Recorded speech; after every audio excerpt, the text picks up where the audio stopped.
Hello दोस्तों। तो हम बात करेंगे इन्वायरमेंट पर्यावरण और जो राष्ट्रीय गौरव का हम पार्ट कर रहे हैं एग्जामिनेशन क्वेश्चन के। ये सेकंड पार्ट है। पहले पार्ट में मैंने 50 क्वेश्चन कर लिए हैं और नेक्स्ट 50 क्वेश्चन को इस पार्ट में हम डिस्क्राइब करेंगे। तो अभी हम पर्यावरण का डिस्क्राइब कर रहे हैं, उसको सॉल्व कर रहे हैं। इसके नेक्स्ट पार्ट में हम ये राष्ट्र गौरव वाला करेंगे। सो स्टार्ट करते हैं 51 से 51 से। सो नेक्स्ट क्वेश्चन की बात करते हैं 51st। According to new noise standard the permissible noise level in industrial area during day time is.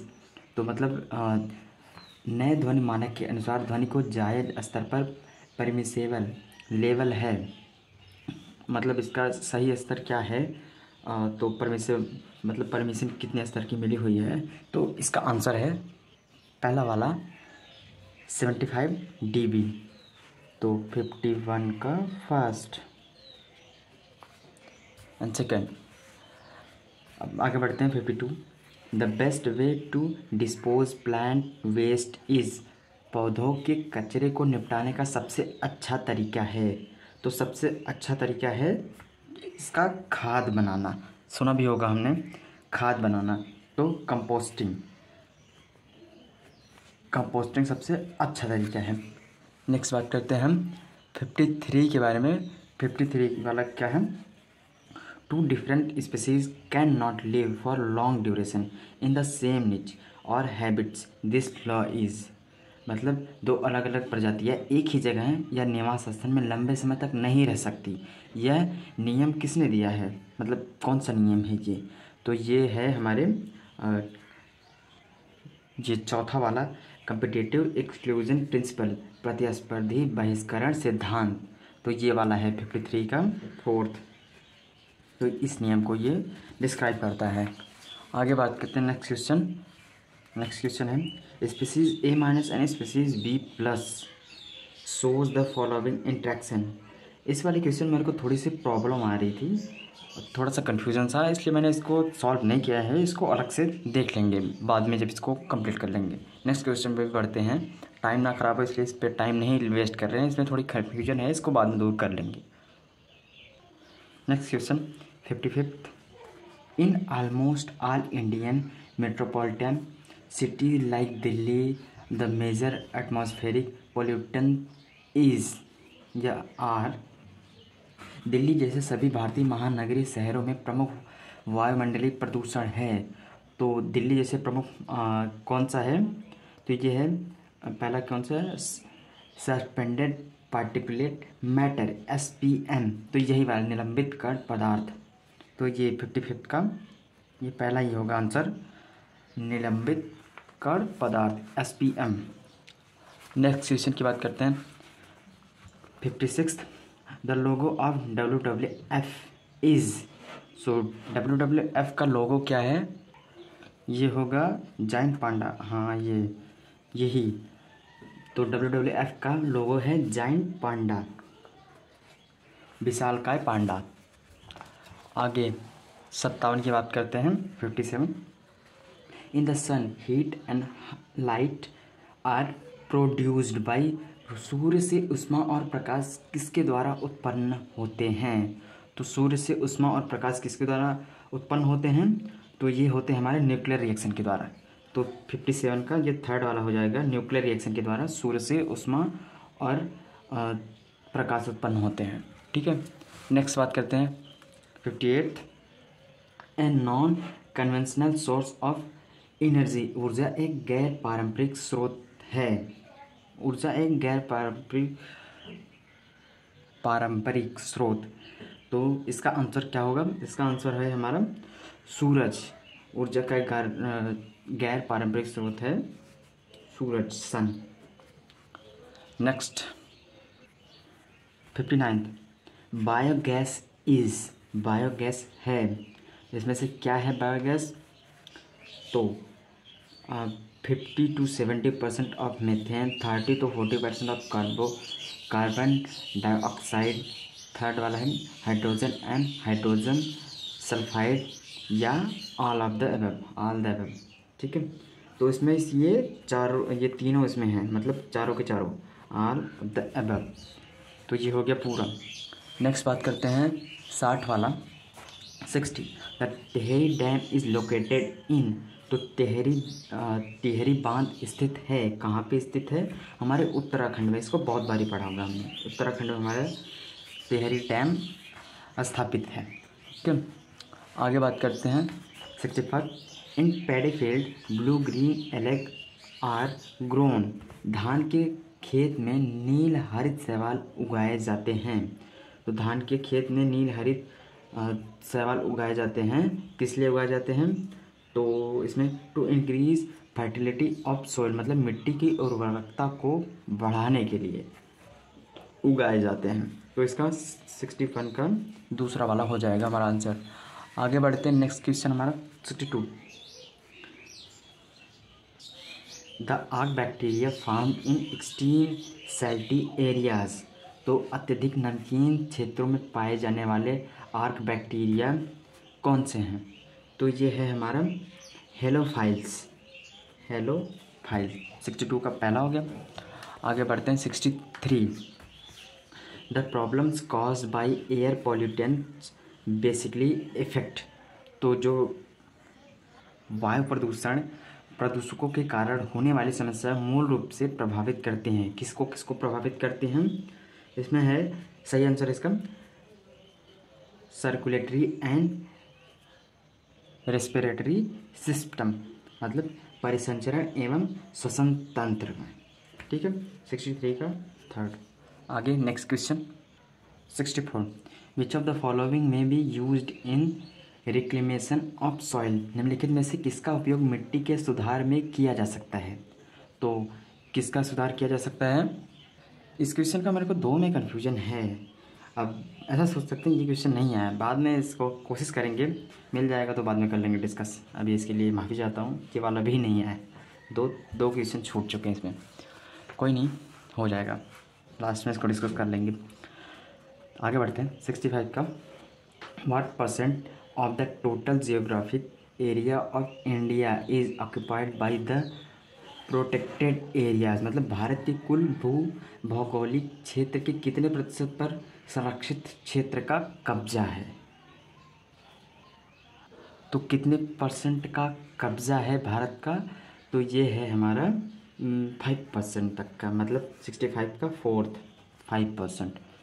Okay, next बात करते हैं 66 की। Quality of source not degraded due to pollution is. स्रोत की गुणवत्ता प्रदूषण के कारण खराब नहीं हुई है।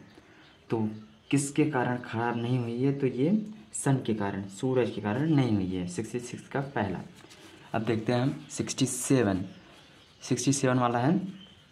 An ecosystem resist change because it is in a state of, मतलब एक पारिस्थितिक तंत्र परिवर्तन का विरोध करता है क्योंकि यह किसकी स्थिति में है? तो किसकी स्थिति में है ये? सम स्थिति, मतलब होमोस्टैटिक्स। तो ये पहला वाला हो जाएगा। ठीक है, नेक्स्ट क्वेश्चन बात करते हैं 68। Pollutants in the soil can be broken by micro organism. This process is called, मतलब मिट्टी में प्रदूषक सूक्ष्म जीवों द्वारा तोड़ा जा सकता है। इस प्रक्रिया को कहा जाता है, इस प्रक्रिया को क्या कहा जाता है? जैविक उपचार, बायो रेमेडिएशन। तो कौन सा है इसका? बायो रेमेडिएशन 68 का सेकेंड वाला। आगे next 69। The main discharge from coal based power plant, thermal plant, मतलब कोयला आधारित बिजली संयंत्रों, थर्मल संयंत्रों से मुख्य निर्वहन है। तो मुख्य निर्वहन कौन सा है? SPM, स्मॉग और फ्लाई ऐश, या नन ऑफ द अबव। तो इसमें से कोई नहीं है, नन ऑफ द अबव, इसमें से कोई नहीं है। अब हम देख लेते हैं 70 का आगे। विच of the following element is used in making of solar cells, मतलब निम्नलिखित में से कौन सा तत्व सौर सेल बनाने में उपयोग किया जाता है? तो कौन सा तत्व किया जाता है? कार्बन, सिल्वर, प्लेटिनम, ये सिलिकॉन किया जाता है। तो सिलिकॉन किया जाता है, मतलब 70 का 4th। अब 71st का देख लेते हैं। 71 का, the maximum loss of forest land in India is cause by, मतलब भारत में वन भूमि का सर्वाधिक नुकसान किसके कारण होता है। तो भारत में सर्वाधिक नुकसान किसके कारण होता है, नदी घाटी परियोजनाओं के द्वारा जो वन का है, वन भूमि का सर्वाधिक नुकसान होता है। तो रिवर वैली प्रोजेक्ट्स 71 का पहला। अब देखते हैं next 72 72। Which of the following natural hazard has a big effect in the Indian people each year, मतलब निम्नलिखित में से कौन सा प्राकृतिक खतरा हर साल भारतीय लोगों पर बड़ा प्रभाव डालता है। तो बड़ा प्रभाव कौन सा डालता है, तो बाढ़ जो होती है हर साल भारत के किसी न किसी क्षेत्र में बहुत बड़ा प्रभाव डालती है। तो ये फ्लड्स 72 का सेकंड। आगे 73, the Rio declaration on the environmental and development and agenda 21 encouraged people to, मतलब पर्यावरण और विकास एवं एजेंडा 21 पर रियो घोषणा ने लोगों को प्रोत्साहित किया। लोगों को किस बारे में प्रोत्साहित किया, think global and act global, मतलब सोचो वैश्विक स्तर पर, करो स्थानिक स्तर पर। तो ये इसमें किया है इसने 73 का फर्स्ट, ये वाला, सोचो वैश्विक स्तर पर, करो स्थानिक स्तर पर। अब 74 देखते हैं 74, bitumen is obtain from, bitumen किससे प्राप्त होता है, हमारा बिटुमिन प्राप्त होता है मिट्टी के तेल से, मतलब केरोसिन ऑयल, केरोसिन ऑयल से हमारा बिटुमिन प्राप्त होता है। अब देखते हैं हम 75, extensive planting of trees to increase forest cover is called, मतलब वन आच्छादन बढ़ाने के लिए वृक्षों का व्यापक रोपण कहलाता है। तो वृक्षों का व्यापक रोपण कहलाता है क्या, तो वनीकरण, वनीकरण कहलाता है। वनीकरण ये रहा, ये अफॉरेस्टेशन, अफॉरेस्टेशन 75 का चौथा। ठीक है, अब देख लेते हैं हम 76 76, above the earth's surface 90% of the total atmospheric mass is confined within first, मतलब पृथ्वी के सतह के ऊपर कुल वायुमंडलीय द्रव्यमान का 90% पहले के भीतर सीमित है। पहले के भीतर सीमित है, कितना सीमित है, तो 30 किलोमीटर के अंदर सीमित हो। तो ये 76 का चौथा, 30 किलोमीटर के अंदर, ये हो गया। अब देखते हैं हम 77 वाला कौन सा है, United Nation conference on environmental also termed as earth summit was held in 1992 in which city, मतलब कौन सी सिटी में ऑर्गेनाइज किया गया था, वो देख लेते हैं क्या है इसको हिंदी में कर। तो ये किया गया था रियो डी जेनेरियो, तो ये किया गया था हमारे रियो डी जेनेरियो में 77 का पहला, तो रियो डी जेनेरियो में इसको किया गया था। अब देखते हैं हम 78 most hazards metal pollutant of automobile exhaust is, तो मोस्ट पॉल्यूटेंट क्या है हमारा, तो ये है हमारा ये पीवी 78 का हो गया थर्ड। अब देखते हैं 79, gas released during Bhopal gas tragedy was, Bhopal gas त्रासदी के दौरान निकली गैस थी, तो निकली थी ये मेथिल आइसोनाइट थी। ये कांड हमारा हुआ था 2 दिसंबर 1984 को भोपाल में हुआ था, जो कि मध्य प्रदेश में है। ठीक है, आगे बढ़ते हैं। अब 80 देख लेते हैं हम, which is not a renewable source, जो नवीनीकरण स्रोत नहीं है। तो ऐसा कौन सा स्रोत नहीं है, तो कोयला जो है वो नवीनीकरण का स्रोत नहीं है, coal. 81, due to greenhouse effect present average temperature of earth is, greenhouse प्रभाव के कारण पृथ्वी का वर्तमान औसत तापमान क्या है, तो पृथ्वी का औसत तापमान है 15 डिग्री सेल्सियस। तो ये पहला वाला 15 डिग्री सेल्सियस, तो वर्तमान औसत तापमान हमारा है 15 डिग्री सेल्सियस। अब हम देख लेते हैं 82। The red data book is maintained by. 82 का थर्ड होगा IUCN। Red data book is maintained, तो IUCN मतलब इसका फुल फॉर्म है the international union for conservation of nature. The international union for conservation of nature, ये हो गया। आगे बात करते हैं हम 83। पिरामिड ऑफ एनर्जी, ऊर्जा के पिरामिड होते हैं। तो ऊर्जा के पिरामिड क्या होते हैं? अधिकतर सीधा, अधिकतर उल्टा, हमेशा सीधा। तो जो ऊर्जा के पिरामिड होते हैं वो ऑलवेज अपराइट मतलब हमेशा सीधे होते हैं। तो 83 का फर्स्ट। अब देख लेते हैं 84। तो Kanha tiger reserve found in which state? Kanha tiger reserve किस प्रदेश में है? तो कान्हा टाइगर किस प्रदेश में है? ये है हमारे मध्य प्रदेश में, MP में है। अब देख लेते हैं हम 85। Manas national park exist in which state? तो मानस राष्ट्रीय उद्यान किस प्रदेश में है? तो ये हमारे असम में है, असम में।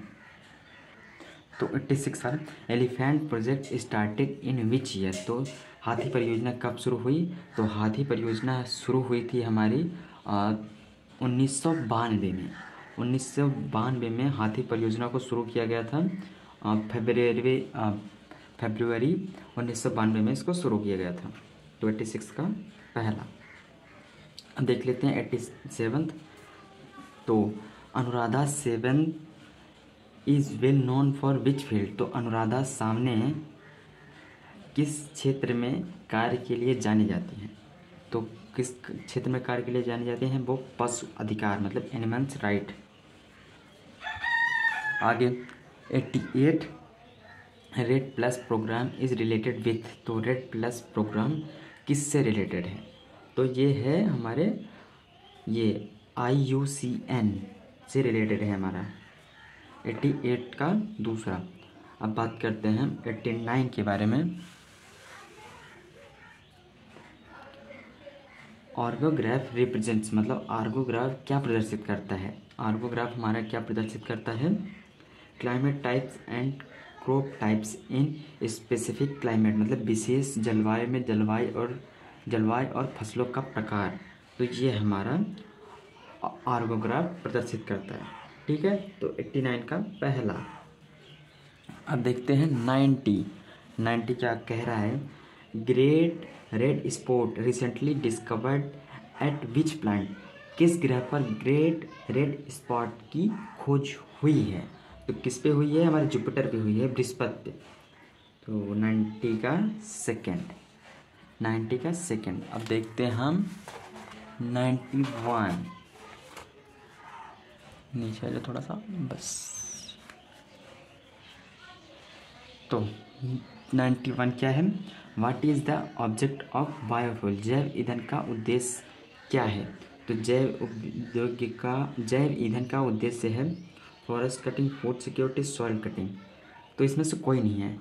तो 91 का चौथा, इसमें से कोई नहीं है। 92 92 which part of Himalayas are covered with dense forest मतलब हिमालय का कौन सा भाग घने जंगलों से भरा है? तो कौन सा भाग सबसे भरा है? दक्षिणी भाग, साउथर्न। 92 का सेकेंड। 93 है विच फर्टिलाइजर है reduce the pH of the soil? किस उर्वरक में मिट्टी के pH मान को कम करने की क्षमता है? तो 93 का हो जाएगा हमारा यूरिया में ये क्षमता है। अब देखते हैं 94 एंड 95। तो 94 विच of the following is not related with biodiversity hotspot? निम्न में से कौन बायोडाइवर्सिटी हॉटस्पॉट से संबंधित नहीं है? इसको भी स्किप करते हैं, ये थोड़ा ट्रिकी क्वेश्चन है। ये 3 क्वेश्चन जो बचे इसको हम लास्ट में करेंगे, जब ये 200 क्वेश्चन इसके कंप्लीट हो जाएंगे, उसमें से जो रिमेनिंग होंगे उसको कर देंगे, ठीक है।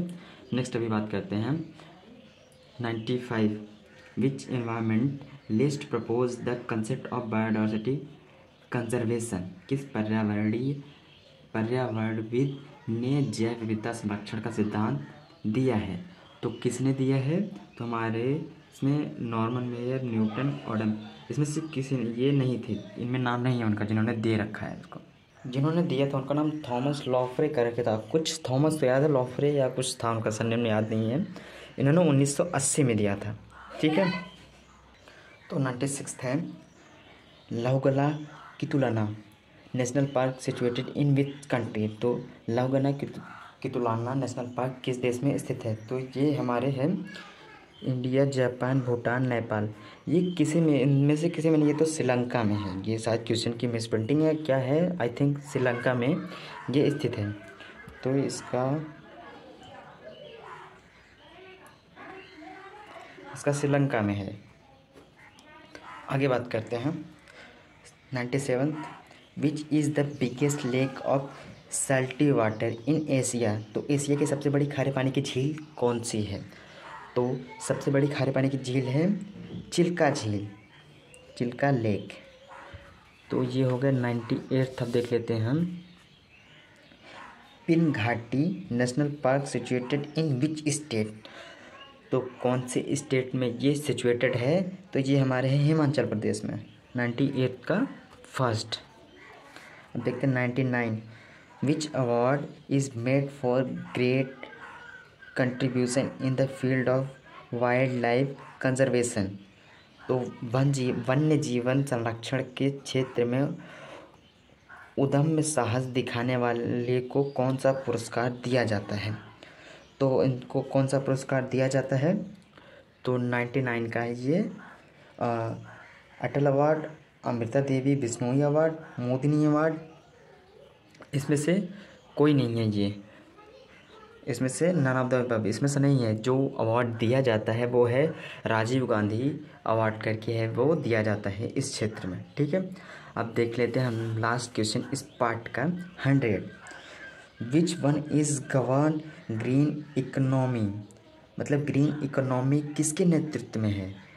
तो ग्रीन इकोनॉमी है हमारे यूनाइटेड नेशन एनवायरमेंटल प्रोग्राम के UNEP के अंतर्गत ये आती है। तो 100 का हो जाएगा 3rd। तो हमने एनवायरमेंटल स्टडी का क्वेश्चन सब सॉल्व कर लिया। अब यहाँ से 101 से राष्ट्रगौरव का शुरू होगा। तो राष्ट्रगौरव वाला इस पार्ट में हम पूरा डिस्कवर कर लेंगे नेक्स्ट पार्ट में। तो 100 हो गया है, 101 शुभ करके छोड़ देते हैं। तो 101 क्वेश्चन क्या है? The Sardar Sarovar project is situated on. तो सरदार सरोवर प्रोजेक्ट किस नदी पर स्थित है? तो ये है हमारे नर्मदा नदी पर स्थित है। तो 101 का दूसरा। तो इट्स डन। मिलते हैं नेक्स्ट वीडियो में। Thanks for watching.